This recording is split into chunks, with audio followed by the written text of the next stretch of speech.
નમસ્કાર વિદ્યાર્થી મિત્રો, સામાજિક વિજ્ઞાન ધોરણ 10 અને પાઠ 3 જેનું નામ છે ભારતનો સાંસ્કૃતિક વારસો, શિલ્પ અને સ્થાપત્ય.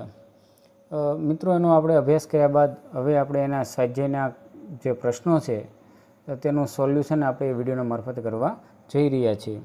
હું બધાનું હાર્દિક સ્વાગત કરું છું આપણી આ ચેનલમાં, અને દરેક વિદ્યાર્થીઓને સમજાઈ શકે અને એવા ખૂબ સારા લખાણ અને ફોન્ટ સાથેની માહિતી આપણે આપેલી છે.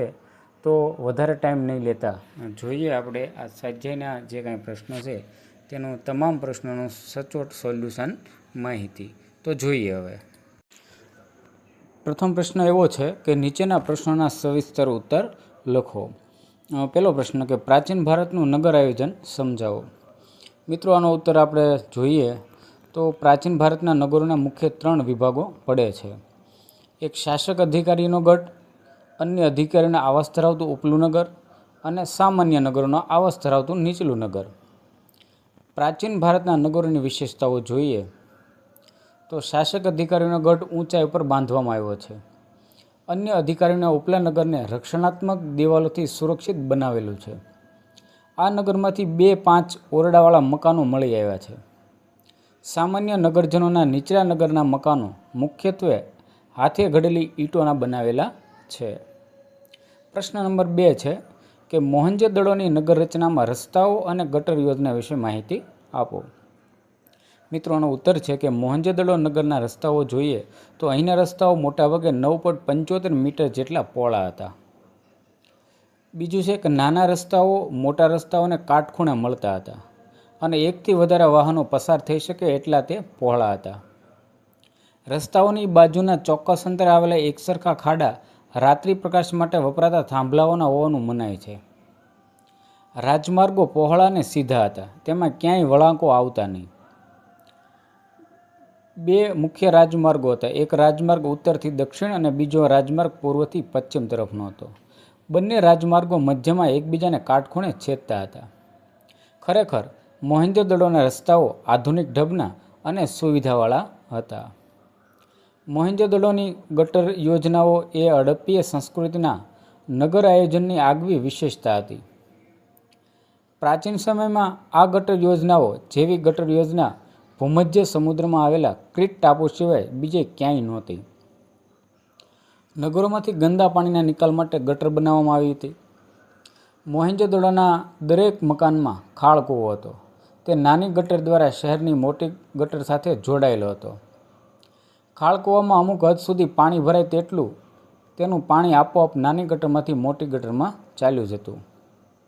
ગટરો ઉપર અમુક અંતરે પથ્થરના ઢાંકણા હતા. આ ઢાંકણા ખોલીને ગટરો અવારનવાર સાફ કરવામાં પણ આવતી.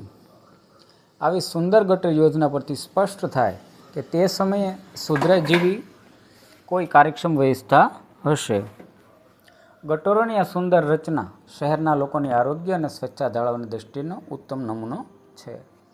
પ્રશ્ન નંબર 3 છે ગુજરાતની ગુફાઓ વિશે ચર્ચા કરો. મિત્રો, એનો જવાબ છે કે ગુજરાતમાં નીચેની ગુફાઓ આવેલી છે. એક તો છે પેલી જૂનાગઢની ગુફા. જૂનાગઢમાં 3 ગુફા સમૂહ આવેલા છે. બાવા પ્યારાનો ગુફા સમૂહ. આ ગુફાઓ બાવા પ્યારાના મઠ પાસે આવેલી છે. તે 3 હરોળમાં પથરાયેલી છે. તેમજ એકબીજી સાથે કાટખૂણે જોડાયેલી છે. પહેલી હરોળમાં 4, બીજી હરોળમાં 7 અને ત્રીજી હરોળમાં 5 એમ કુલ 16 ગુફાઓ છે, જે ઈસવીસનની શરૂઆતની 1-2 સદી દરમિયાન કંડારેલી હોવાની શક્યતા છે. બીજું છે ઉપરકોટની ગુફાઓ. આ ગુફાઓ 2 માળની છે. ઉપરના માળ ઉપર જવા માટે પગથિયા છે. તે ઈસવીસન 2જી સદીના ઉત્તરાર્ધથી 4થી સદીના પૂર્વાર્ધ સુધી કંડારેલી હોવાનું જણાય છે. ત્રીજું છે ખાપરા કોડિયાની ગુફાઓ. કુંડ ઉપરની ગુફાઓ ખંડેર હાલતમાં છે. અહીંથી મળેલા અવશેષો પરથી જણાય કે તે મજલાવાળી હશે. અહીં કુલ 20 સ્તંભ છે. આ ગુફાઓ ઈસવીસન 3જી સદીમાં કંડારેલી હોવાની શક્યતા છે. બીજું છે ખંભાલીડા ગુફાઓ, જે કે રાજકોટથી 70 કિલોમીટર દૂર ગોંડલ પાસે ખંભાલીડામાં આવેલી છે. તે ઈસવીસન 1959માં શોધાઈ હતી. તેમાં 3 ગુફાઓ નોંધપાત્ર છે. વચ્ચેની ગુફામાં સ્તૂપવાળો ચૈત્યગૃહ ગુફાના પ્રવેશ માર્ગોની બંને બાજુએ વૃક્ષને આશ્રય ઉભેલા બોધિસત્વ એટલે કે ભગવાન બુદ્ધ અને કેટલાક ઉપાસકોની મોટી ગુફાઓ, આ બધા સ્થાપત્યો ઈસવીસન 2જી સદીના છે. ત્રીજું છે તળાજાની ગુફાઓ. ભાવનગર જિલ્લામાં શેત્રુંજી નદીના તટ પાસે તળાજાનો ડુંગર આવેલો છે, જે તાલધ્વજગીરી તીર્થધામ તરીકે પ્રચલિત છે. અહીં પથ્થરો કોરીને 30 ગુફાઓ બનાવવામાં આવી છે. આ ગુફાઓની સ્થાપત્ય કલામાં વિશાળ દરવાજો મુખ્ય છે. અહીંના એભલ મંડપ અને ચૈત્યગૃહ સુરક્ષિત અને શિલ્પ સ્થાપનની દ્રષ્ટિએ 2 નમૂન છે. બૌદ્ધ ધર્મના સ્થાપત્યોની આ ગુફાઓ ઈસવીસનની 3જી સદીની છે. ચોથી છે શાણા ગુફાઓ. આ ગુફાઓ ગીર સોમનાથ જિલ્લાના ઉના તાલુકાના વાક્યા ગામ પાસે રૂપેણ નદી ઉપર શાણાના ડુંગરો ઉપર આવેલા છે. અહીં મધપુડાની જેમ 62 જેટલી ગુફાઓ પથરાયેલી છે. પાંચમું છે ઢાંક ગુફાઓ. આ ગુફાઓ રાજકોટ જિલ્લામાં ઉપલેટા તાલુકાના 3 ઢાક ગામ ઢંગગીરી નામના પર્વત પર આવેલી છે. તે 4થી સદીના કે પૂર્વાર્ધની હોવાનું મનાય છે. છઠ્ઠું છે ઝીંઝુરીઝર એટલે કે ઢાંક ગામની પશ્ચિમે 7 કિલોમીટર દૂર સિત્સર પાસેની ઝીંઝુરની ખીણમાં કેટલીક બૌદ્ધ ગુફાઓ આવેલી છે. તે ઈસવીસનની 1લી અને 2જી સદીની હોય તેવું મનાય છે. ત્યારબાદ છે કચ્છની ખાપરાકોડીની ગુફાઓ. આઠમું છે કડિયા ડુંગરા ગુફાઓ, જે ભરૂચ જિલ્લાના ઝઘડિયા તાલુકામાં આવેલી છે. તો આ રીતે ઘણી બધી ગુફાઓ અહીં છે દર્શાવેલી છે. ત્યારબાદ છે નીચેના પ્રશ્નોના મુદ્દાસર ઉત્તર લખો. ધોળાવીરા વિશે માહિતી આપો. મિત્રો, ધોળાવીરા ભુજથી લગભગ 140 કિલોમીટર દૂર ભચાઉ તાલુકાના મોટા રણના ખદીર બેટમાં આવેલું છે. તે હડપ્પા નગરનું સમકાલીન મોટું અને વ્યવસ્થિત નગર છે. ગુજરાત રાજ્યના પુરાતત્વ ખાતાએ અહીંના ટીંબાનું સર્વેક્ષણ કર્યું હતું. તે પછી આર્કિયોલોજીકલ સર્વે ઓફ ઇન્ડિયાના અધિકારીઓએ અહીં સંશોધન કર્યું. ત્યાર પછી 1990માં પુરાતત્વવિદ રવિન્દ્રસિંહ બિસ્તરના માર્ગદર્શન હેઠળ અહીં વિશેષ ખોદકામ કરવામાં આવ્યું હતું. ધોળાવીરાનો મહેલ, કિલ્લા અને તેની દિવાલોને સફેદ રંગ કરવામાં આવ્યો હશે તેના અવશેષો અહીંથી મળ્યા છે. નગરની કિલ્લેબંધી ખૂબ જ મજબૂત અને સુરક્ષાની દ્રષ્ટિએ રક્ષણાત્મક દિવાલોવાળી છે. આ દિવાલો બનાવવામાં પથ્થર, ઈંટ અને માટીનો ઉપયોગ થયેલો છે. નગરમાં પીવાના પાણીનું ગળાઈને શુદ્ધ બનીને આવે તેવી વ્યવસ્થા હતી. પાણીના શુદ્ધિકરણની આ વ્યવસ્થા અદ્ભુત છે. આમ ધોળાવીરાની નગર રચના વ્યવસ્થિત અને આયોજનપૂર્વક હોવાની માની શકાય છે. બીજો પ્રશ્ન છે, લોથલ તે સમયે ભારતનું અગત્યનું બંદર હતું, સમજાવો. એનો ઉત્તર છે કે લોથલ અમદાવાદ જિલ્લાના ધોળકા તાલુકામાં ભોગાવો અને સાબરમતી નદીની વચ્ચેનો પ્રદેશમાં આવેલું છે. લોથલ ખંભાતના અખાતથી 18 કિલોમીટર અને અમદાવાદથી 80 કિલોમીટર દૂર છે. લોથલના મકાનોમાં ઉપરાઉપરી 3 થર મળ્યા છે. આ પરથી અનુમાન થાય કે લોથલના મકાનો એક જ પાયા પર જુદે જુદે સમયે બંધાયા હશે. લોથલના પૂર્વ છેડે નીચાણવાળા ભાગમાંથી ભરતીના સમયે વહાણ લાંગરવાનો માટે એક મોટો ધક્કો એટલે કે ગોદી મળી આવ્યા છે. આ ધક્કામાં ગોદીમાં વહાણ સ્થિર રાખીને માલ ચડાવવામાં ઉતારવામાં આવતો. ગોદામમાં, વખારમાં પરદેશ મોકલવા માટેની અન્ય પરદેશથી આવતી ચીજવસ્તુઓ રાખવામાં આવતી. વેપારીઓ માલ પર પોતાની મુદ્રાઓ લગાવી નિશાની કરતા. આમ લોથલમાંથી મળી આવેલો ધક્કો ગોદી, વખાર, ગોદામ, દુકાન, આયાત નિકાસ વગેરેના અવશેષો દર્શાવે કે લોથલ સિંધુ ખીણની સંસ્કૃતિનું એક સમૃદ્ધ શહેર, અગત્યનું બંદર અને વેપારી મથક હતું. ત્યારબાદ છે ત્રીજો પ્રશ્ન કે સ્તંભ લેખો પરની કલા વિશે માહિતી આપો. તો તેનો ઉત્તર છે કે મૌર્ય સમ્રાટ અશોક ધર્મના પ્રચાર માટે ધર્માજ્ઞાઓ કોતરેલા શિલ્પના ઉત્તમ નમૂનારૂપ સ્તંભો ઊભા કરાવ્યા હતા.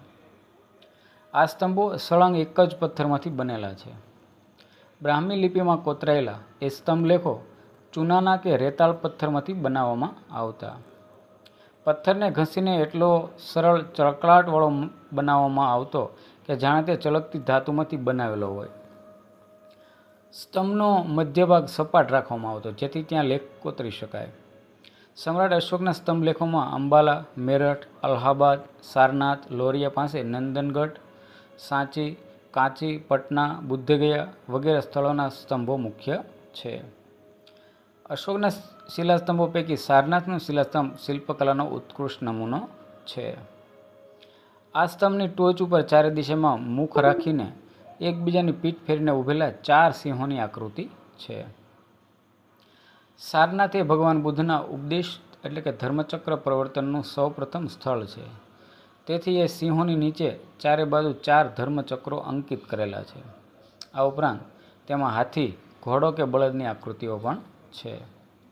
24 આરાવાળા આ ધર્મચક્રને આપણા રાષ્ટ્રધ્વજના વચ્ચેના સફેદ રંગના પટ્ટામાં સ્થાન આપવામાં આવ્યું છે. તેમજ 4 સિંહોની આકૃતિ ભારતના રાષ્ટ્રીય પ્રતીક તરીકે સ્વીકારવામાં આવી છે. ચોથો પ્રશ્ન છે કે મોઢેરાના સૂર્ય મંદિર વિશે નોંધ લખો. તો ઉત્તર ગુજરાત સ્થિત મંદિર કે જેનું નકશીકામ ઈરાની શૈલીમાં થયું છે તે મોઢેરાનું સૂર્ય મંદિર ઉત્તર ગુજરાતના મહેસાણા જિલ્લાના મોઢેરા ખાતે આવેલું છે. ઈસવીસન 1026માં ભીમદેવ સોલંકી પ્રથમના શાસનકાળ દરમિયાન બાંધવામાં આવ્યું હતું. આ મંદિરનું પ્રવેશદ્વાર પૂર્વ દિશામાં છે. તેથી વહેલી સવારે સૂર્ય ઉગે ત્યારે તેના કિરણો સીધા જ ગર્ભગૃહમાં પ્રવેશીને સૂર્ય પ્રતિમાના મુગટની મધ્યમાં રહેલા મણિ પર પડતા સમગ્ર મંદિર પ્રકાશપુંજથી ઝળહળી ઉઠતું. પરિણામે સમગ્ર વાતાવરણમાં દિવ્યતા પ્રગટતી હતી. આ મંદિરના ગર્ભગૃહની બહાર સૂર્યની 12 વિવિધ મૂર્તિઓ અંકિત થયેલી છે. આજે પણ જોઈ શકાય.